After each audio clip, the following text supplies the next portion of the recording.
So given a number, check whether the number is a twisted prime number or not. Number கொடுத்திருக்காங்க, அந்த number வந்து twisted prime இல்லையா நம்ம சொல்றோம். A number is called a twisted prime if it is a prime and its reverse is also a prime. எப்போ ஒரு number twisted prime சொல்லணும்னா அந்த நம்பரும் பிரைமா இருக்கணும், அந்த நம்பரோட ரிவர்ஸ் திருப்பி போட்டாலும் அது பிரைமா இருக்கணும். ஃபார் எக்ஸாம்பிள் 97 பிரைம் நம்பர், அது திருப்பி போட்டா 79 அதுவும் prime number. So 97 is a twisted prime. Right, so 97 twisted prime தான், 79 twisted prime தான்.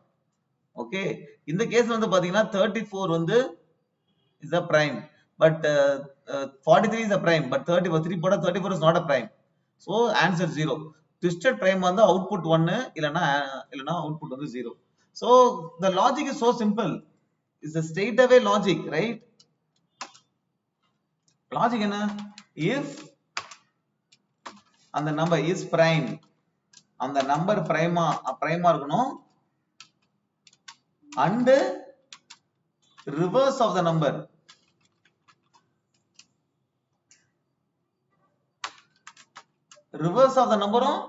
prime-ஆ இருக்கணும். So இப்படி போட்டா போதுமா? is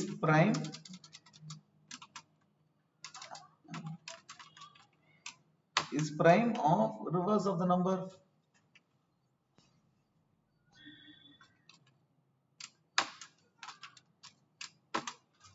Both are prime, return 1, else return 0. இப்ப is prime க்கு நம்ம ஒரு நம்பர் பாஸ் பண்றோம். சோ இதுவும் பிரைமா இருக்கணும், and இந்த இங்க வந்து என்ன பாஸ் பண்றோம்? அந்த நம்பரோட ரிவர்ஸ் பாஸ் பண்றோம், அதுவும் பிரைமா இருக்கணும். ரெண்டுமே பிரைமா இருந்துச்சுன்னா ரிட்டர்ன் 1. இதுதான் லாஜிக். நம்ம என்ன கண்டுபிடிக்கணும்? இப்ப we have to write a code for is prime and reverse prime. Okay, is prime ஓட லாஜிக் என்ன? இப்போ இது என்ன ரிட்டர்ன் பண்ணுது? is prime true or false? prime நம்பரா இருந்தா true இல்லனா false. அப்ப ரிட்டர்ன் வேல்யூ வந்து boolean. correct? is prime என்ன அக்செப்ட் பண்ணுது? integer n. so prime number logic என்ன? எல்லா நம்பரும் 2 ல இருந்து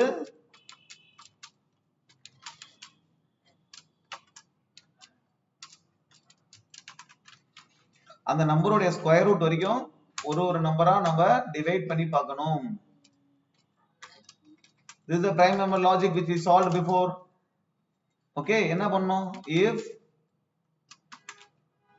given number n modulo I, if ஏதாவது ஒரு நம்பர் டிவைட் பண்ணுச்சுன்னா then it is not a prime number, so return false. so loop ல இருந்து வெளியே வந்துச்சுன்னா எல்லா நம்பரும் டிவைட் பண்ணுதுன்னு அர்த்தம், எந்த நம்பருமே டிவைட் பண்ணலன்னு அர்த்தம். ஏன்னா ஏதாவது ஒரு நம்பர் டிவைட் பண்ணல, இங்க ரிட்டர்ன் ஃபால்ஸ் பண்ணிடுற. அப்ப இங்க வருதுனாலே எந்த நம்பருமே டிவைட் பண்ணலன்னு அர்த்தம். அப்ப it is a prime, return true. So பிரைமா இல்லையான்னு கண்டுபிடிச்சாச்சு. அடுத்து என்ன பண்ணோம்? நம்பரை ரிவர்ஸ் பண்ற ஃபங்க்ஷன் எழுதணும். ரிவர்ஸ் பண்ணி என்ன வரும்? திருப்பி ஒரு இன்டிஜர் தான் வரும். it accepts another integer, right? what is the thing to reverse the logic? ஒரு டிஜிட்டா வெளிய இருந்து எடுத்து அது விட்டு 10 ஆல மல்டிப்ளை பண்ணி ஆட் பண்ணிட்டே இருக்கணும். கரெக்ட்டா?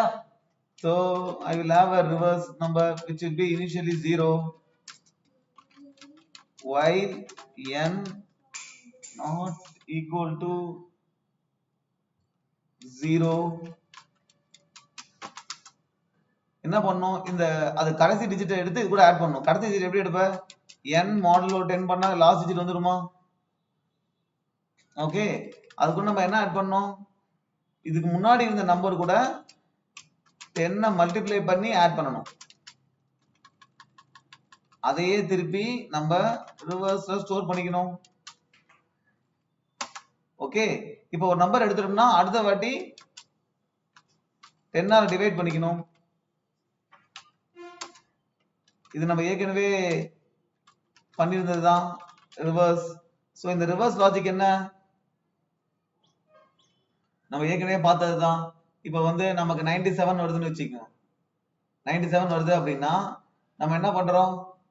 10 அது 10 மாடுலோ 10 போட்டோம் அப்படின்னா இது 10 ஆல டிவைட் பண்ணும்போது ரிமைண்டர் லாஸ்ட் டிஜிட். சோ நமக்கு அந்த 7 கிடைச்சிருச்சு. ஓகே, அதை என்ன பண்றோம்? இந்த ரிவர்ஸ் கூட 10 மல்டிப்ளை பண்ணி ஆட் பண்ணிக்கும். இனிஷியலா ரிவர்ஸ் 0. சோ 10 மல்டிப்ளை பண்ணா இதுவும் 0 தான். அப்ப அந்த 7 வந்து 0 plus 7 7. அப்ப ரிவர்ஸ்ல ஃபர்ஸ்ட் 7 போய்டும். ஃபர்ஸ்ட் 7 போய்டும். கரெக்ட்டா? அப்புறம் n மாடுலோ 10 ஆகும். இதான் n. n இப்ப 97 இருக்குது. மாடுலோ டிவைடட் பை 10 போடினா லாஸ்ட் டிஜிட் போய்டும். அப்ப n 9 ஆயிடுது. Right? n not equal to 0. இப்ப n மாடுலோ 10 என்ன? 9. இப்ப என்ன பண்றோம்? ரிவர்ஸ் ஓட 10 மல்டிப்ளை பண்றோம். இது கூட 10 மல்டிப்ளை பண்ணி அப்புறம் அந்த n மாடுலோ 10 என்ன வருது? 9 வருது. 9 ஆட் பண்றோம். ரைட்? So 70 into 10 79. இப்ப ரிவர்ஸ் ஆயிடுச்சா? ரிவர்ஸ்ல ரைட். அடுத்தது என்ன? n divided by 10. இப்ப n என்ன? 9. 9 divided by 10 0. n not equal to 0 னா n equal to 0. இப்ப வெளிய வந்துரும். Then you return the reverse. Reverse is 79. So ஒரு டிஜிட்டா லாஸ்ட்ல இருந்து எடுத்து 10 ஆல மல்டிப்ளை பண்ணி அப்புறம் அடுத்த டிஜிட் எடுத்து இது கூட ஆட் பண்ணிக்கிறோம். அப்படிதான் ரிவர்ஸ் பண்ற லாஜிக். ரைட்? சோ இப்போ இது என்ன பண்ணுது? பிரைம் நம்பர் ஃபங்க்ஷனும் முடிச்சாச்சு, ரிவர்ஸ் நம்பர் ஃபங்க்ஷன் முடிச்சாச்சு. அவ்வளவுதான் நம்ம logic. Let's run and see. So all the test cases are passed. So it is logic is so simple, right? You find the given number. ஒரு நம்பருக்கு அந்த நம்பர் பிரைமா இருக்கணும். அப்புறம் reverse of the நம்பருக்கு ஒரு ஃபங்க்ஷன் இருக்கு. அந்த ரிவர்ஸ் ஆஃப் த நம்பரும் பிரைமா இருக்கணும். ரெண்டுமே பிரைமா இருந்துச்சுன்னா return 1. It is a twisted prime. இல்லனா return 0. It is not a twisted prime.